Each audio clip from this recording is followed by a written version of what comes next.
Hello friends, मैं सूर्य सिंह। स्वागत है आपका मेरे चैनल हिस्ट्री विद सिंह में। दोस्तों, आशा है आप लोग अच्छे से होंगे और पूरी मेहनत से आप अपनी पढ़ाई कर रहे होंगे।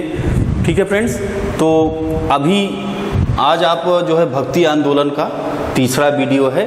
2 वीडियो जो है आपने पढ़ ही चुके होंगे। अगर आपने नहीं पढ़ा है तो आप उसको देख लीजिएगा, है ना। तो अब अभी पिछले में जो 2 वीडियो था, आपने देखा कि भक्ति आंदोलन का प्रारंभ, अर्थ, ठीक है, प्रकार और दक्षिण भारत के संतों को आपने देखा, पढ़ा, है ना। और दक्षिण भारत से जो है अब जो बाकी के प्रमुख संत हैं उनको जो है आप इस वीडियो में देखेंगे। ठीक है, इस वीडियो में जैसे जो उत्तर भारत के संत हैं, ठीक है, और जो है आपके बंगाल के, है ना, बंगाल के और असम के, ठीक है। तो इन संतों को जो है आज इस वीडियो में आप देखेंगे। तो ठीक है, आइए पढ़ते हैं। देखिए, ये आपका तीसरा वीडियो मैंने आपको बता दिया है। देखिए, पहले संत स्टार्ट करते हैं हम लोग रामानंद से, ठीक है ना। रामानंद जन्म स्थल इनका क्या है? देखिए, जन्म इनका हुआ है 1299 ईस्वी को। कहाँ हुआ है? उत्तर प्रदेश के प्रयागराज में, ठीक है। इसके पहले इलाहाबाद नाम था, अब प्रयागराज हो गया है। और देखिए, इनकी मृत्यु कब हुई है? 1411 ईस्वी में रामानंद की मृत्यु हुई है, ठीक है। इनके गुरु कौन थे? राघवानंद। और देखिए, इनका संप्रदाय कौन सा है? रामानंदी संप्रदाय और श्री संप्रदाय, ठीक है। क्लियर है, साफ साफ आपको जो है यहाँ दिख रहा है। अच्छे से नोट करते जाइएगा। अच्छा, इनका कार्य क्षेत्र कहाँ था? वाराणसी, बनारस में इनका जो है कार्य क्षेत्र था, ठीक है। यहीं इन्होंने जो है भक्ति भाव का जो है प्रचार प्रसार किया। और इनके शिष्य कौन थे? देखिए, इनकी शिष्यों की लंबी श्रृंखला मिलती है। आप देखिए, रामानंद के 12 शिष्य थे। कितने थे? 12 शिष्य थे। इनके 12 शिष्यों में 2 स्त्रियां कौन कौन सी थी? देखिए, पद्मावती और सुरसरी, ठीक है, 2 स्त्रियां थी। इनके प्रमुख शिष्यों को आप देखिए रैदास, ठीक है, और ये क्या थे? जाति में हरिजन थे, ठीक है। कबीर, ये क्या थे? जुलाहा थे, बुनकर थे, है ना।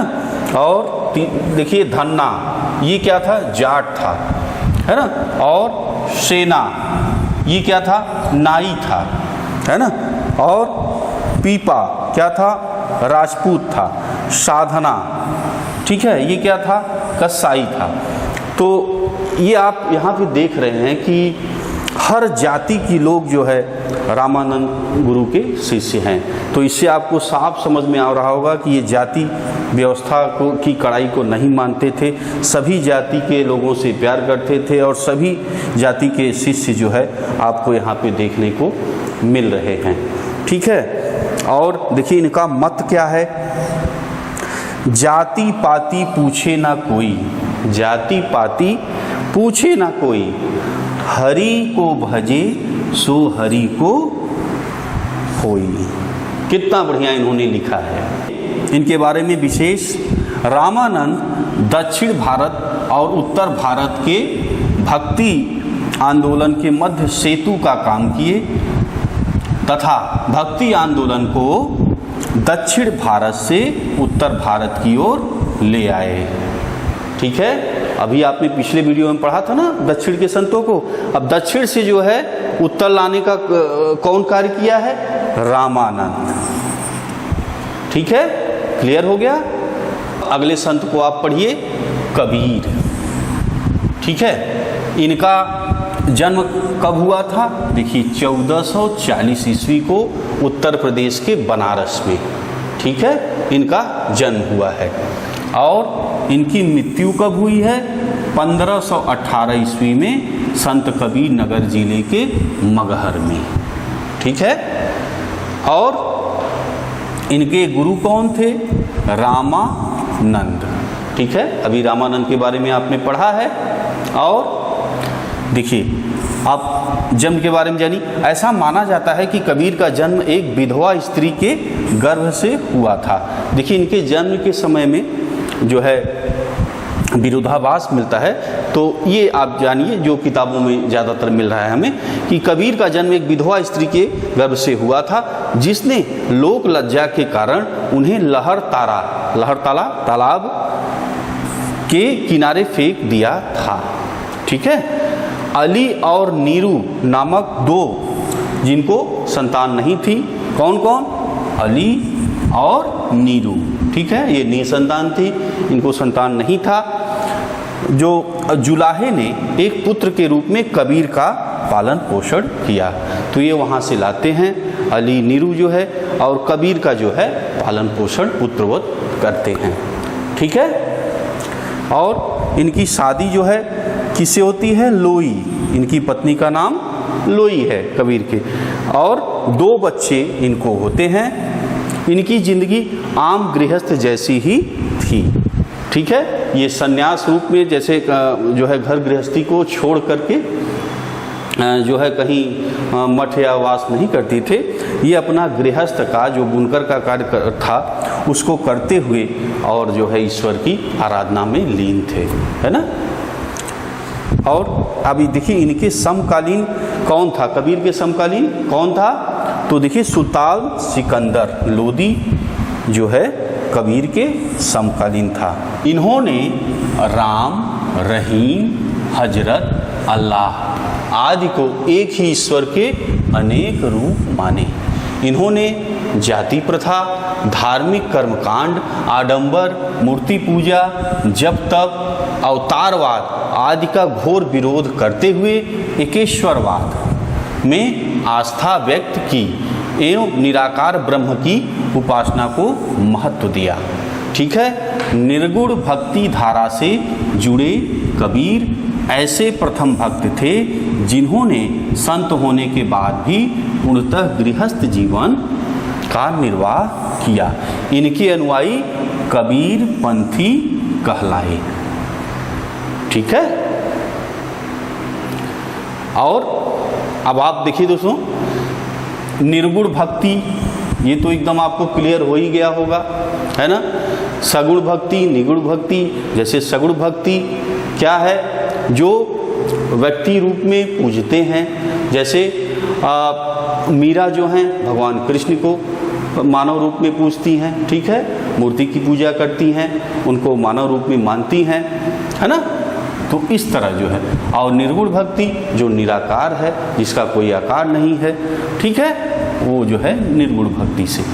ये तो आपको एकदम याद ही हो गया होगा। और देखिए, कबीर की उपदेश शब्द सिखों के आदि ग्रंथ में संग्रहित है। ठीक है ना। कबीर की वाणी का संग्रह बीजक, ठीक है, और ये संकलित बीजक संकलित किसके द्वारा किया गया है? इनके शिष्य धर्मदास द्वारा संकलित। ठीक है। तो वाणी का संग्रह बीजक नाम से प्रसिद्ध है। ठीक। और बीजक में 3 भाग हैं। कौन कौन है? देखिए, रामायणी, शबद और शाही। इनकी भाषा को सदुक्कड़ी, ठीक है, सदुक्कड़ी कहा गया है। इनमें ब्रजभाषा, अवधी एवं राजस्थानी भाषा के शब्द पाए जाते हैं। अब अगले संत को पढ़िए, अगले संत के बारे में, वल्लभाचार्य। ठीक है। इनका जन्म कब हुआ है? देखिए, 1479 ईस्वी में, है ना। कहाँ हुआ है? उत्तर प्रदेश के वाराणसी में इनका जन्म हुआ है। और कुछ भी आपको लगता है दोस्तों, अगर नहीं समझ में आ रहा है कोई चीज़, ये बातें नहीं समझ में आई है, तो आप जो है कमेंट बॉक्स में मुझे बताइएगा, है ना। और इनके पिता का नाम क्या है? देखिए, लक्ष्मण भट्ट, है ना। और माता का नाम क्या है? यल मगरू। हाँ। और पत्नी का नाम क्या है? महालक्ष्मी।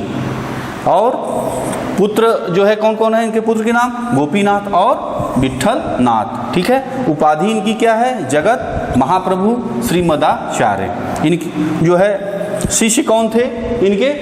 सूरदास।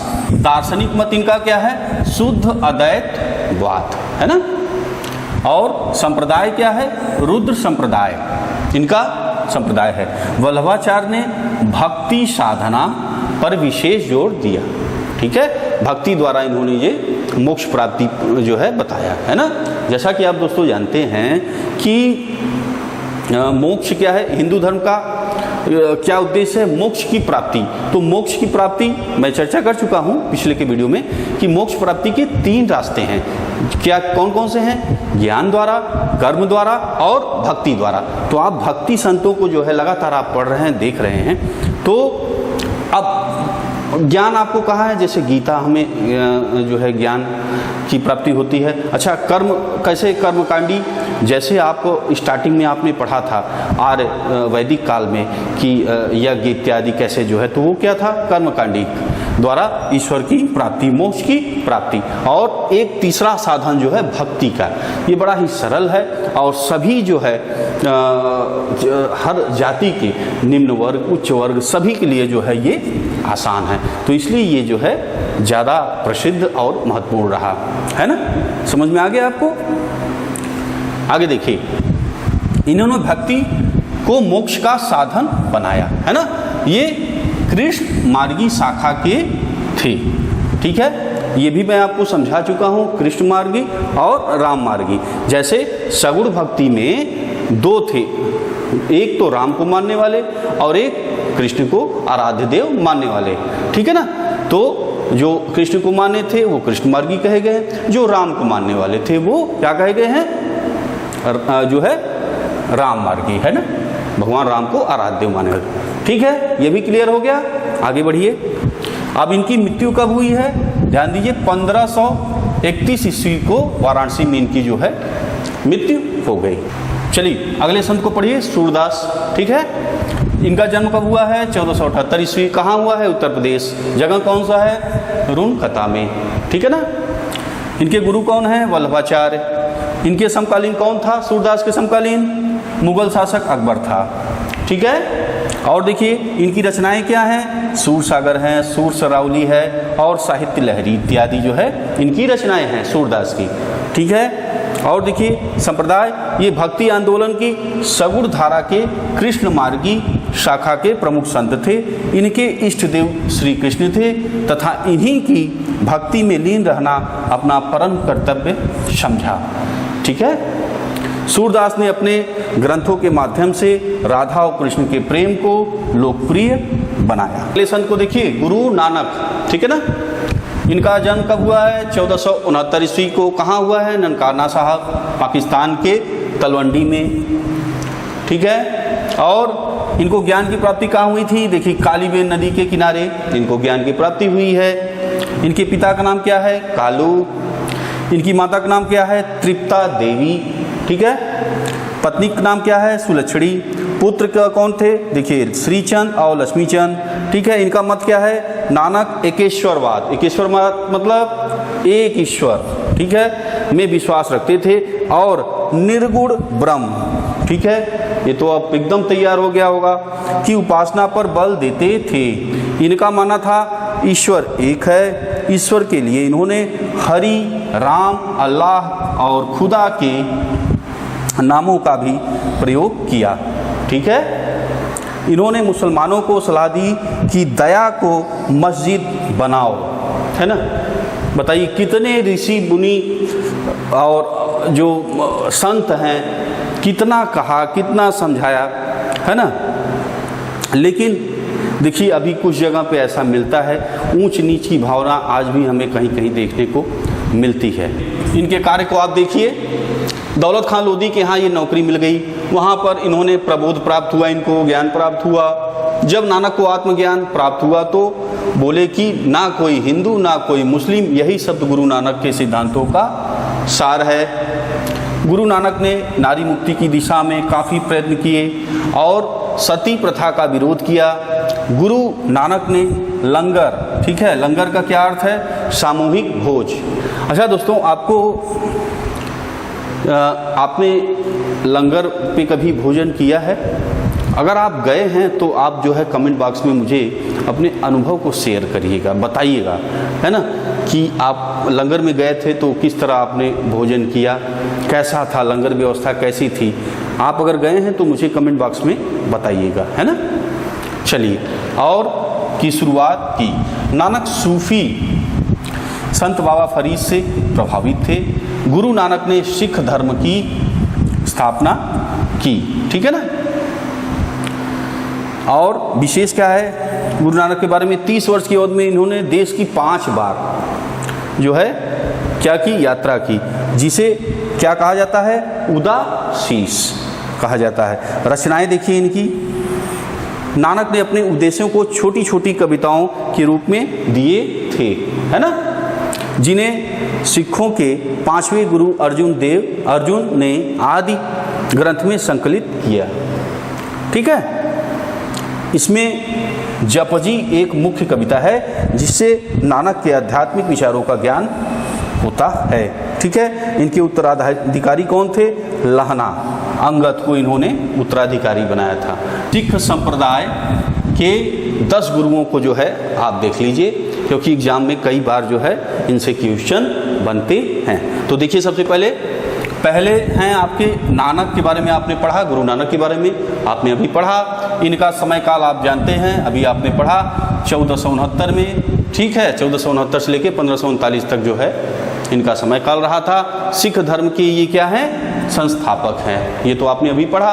आगे देखिए, आप इन्होंने उत्तराधिकारी बनाया था गुरु नानक ने अंगद को, ठीक है। इनका समय क्या था, 1538 से 1552 तक, ठीक है, इनका जो है समय था। और ये इनका क्या है, उपलब्धि क्या है, इनकी प्रमुख उपलब्धि, गुरुमुखी लिपि के जनक हैं ये, है ना। और देखिए तीसरे कौन है, अमरदास। इनका समय काल क्या है, 1552 से लेकर 1574 ईस्वी तक। गुरु प्रसार हेतु इन्होंने क्या किया है, 22 गद्दियों का निर्माण किया है ना। और देखिए चौथा रामदास, इनका जो है समय काल क्या है, 1574 से 1581 तक इनका समय काल है। इनका क्या उपलब्धि रही है, इनकी उपलब्धि अमृतसर के संस्थापक हैं। और देखिए पांचवा अर्जुन दास, ये क्या है, 1581 से 1606 इनका समय रहा है। ये जो है क्या है, इनकी प्रमुख उपलब्धि क्या है, देखिए गुरु ग्रंथ साहिब का संकलन और अमृतसर में हरमिंदर साहब या स्वर्ण मंदिर जिसे आप कहते हैं आज कहा जाता है, का निर्माण इन्हें जहांगीर ने फांसी दी थी, ठीक है। इन्होंने क्या क्या किया, हरमिंदर साहब स्वर्ण मंदिर का इन्होंने निर्माण कराया था, ये भी क्लियर हो गई।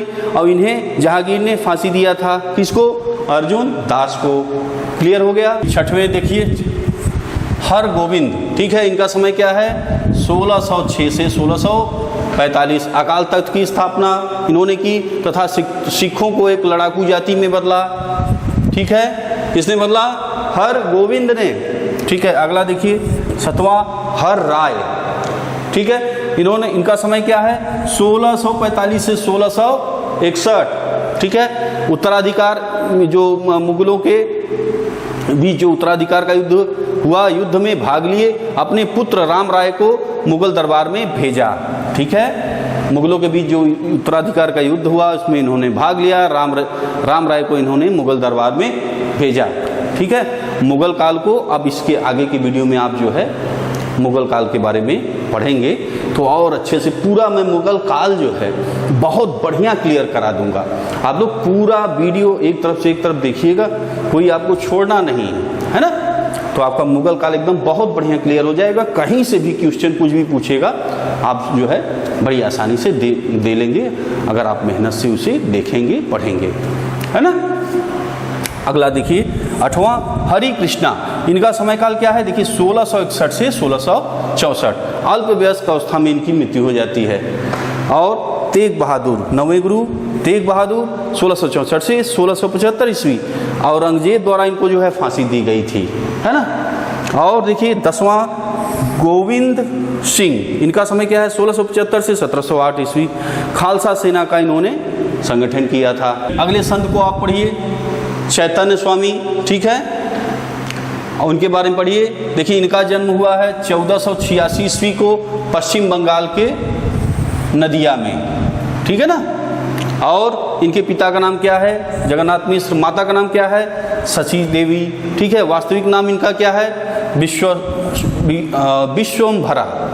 ठीक है, इनका वास्तविक नाम, इनको किस नाम से बुलाया जाता था? विश्वम्भर, है ना।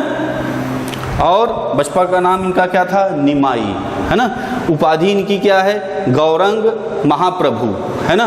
गौरंग, गौरंग यानी गौर, जो गौड़ जैसे कि गोरे थे, है ना, तो इसलिए उनको गौरंग नाम इनका पड़ा था। ठीक है, त्वचा उनकी गोरी थी, इसलिए उनको गौरंग कहा जाता था। ठीक है, तो गौरंग, इनकी उपाधि क्या है? गौरंग महाप्रभु व विद्यासागर। विद्यासागर, इनको बहुत ज़्यादा जो है विद्या थी, बहुत ज़्यादा नॉलेज था इनको, तो इसलिए जो है इन्हें पूरे जो है विद्यासागर इनकी उपाधि है। ठीक है ना। और देखिए इनके गुरु का नाम क्या है? केशव भारती। और इनका मत क्या है? अचिंत्य भेदा भेद। अचिंत्य भेदा भेद। ठीक है।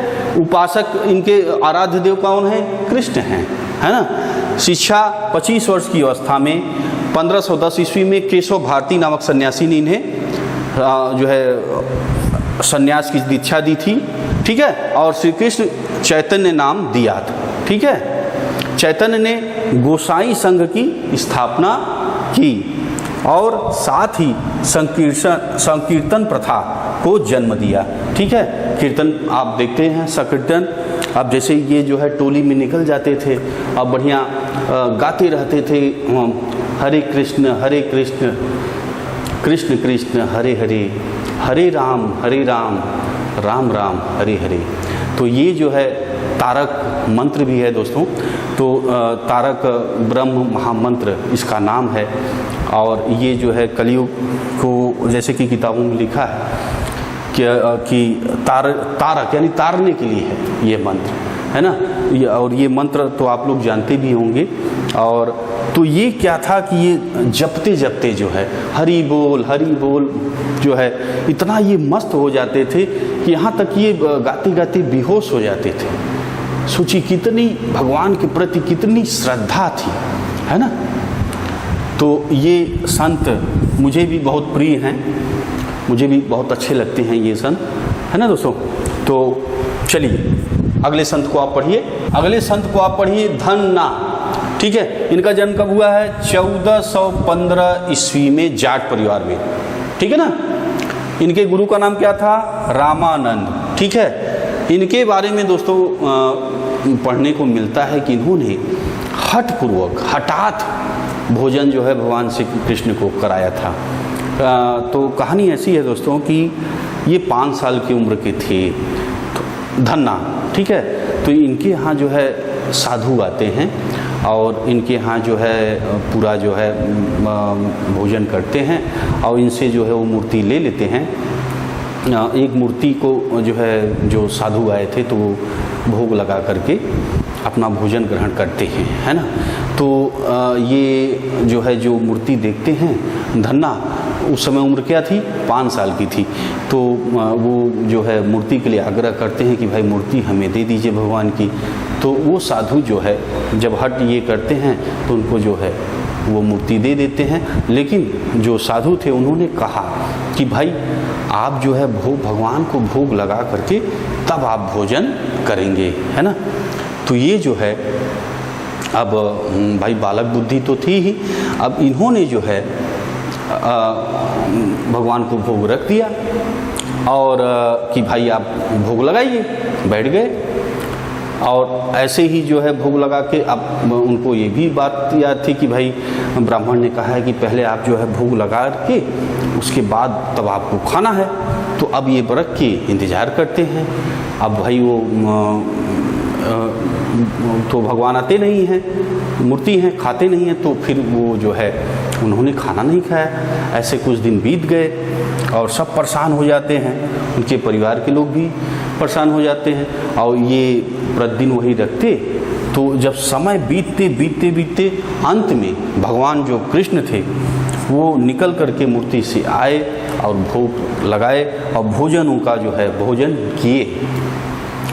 तो सोचिए क्या भक्ति थी और किस तरह का जो है जो कहते हैं कि हठात भोजन इन्होंने भगवान को कराया। तो इसी तरह दोस्तों आपकी जो पढ़ाई है ना, तो आप पूरी मतलब पूरे हट के साथ, जिद के साथ कि हमें ये चीज़ जो आपका लक्ष्य है हमें चाहिए, जिद अपनी पूरी पक्की बना लीजिए, जिद कर लीजिए कि हमें ये लेना ही लेना है।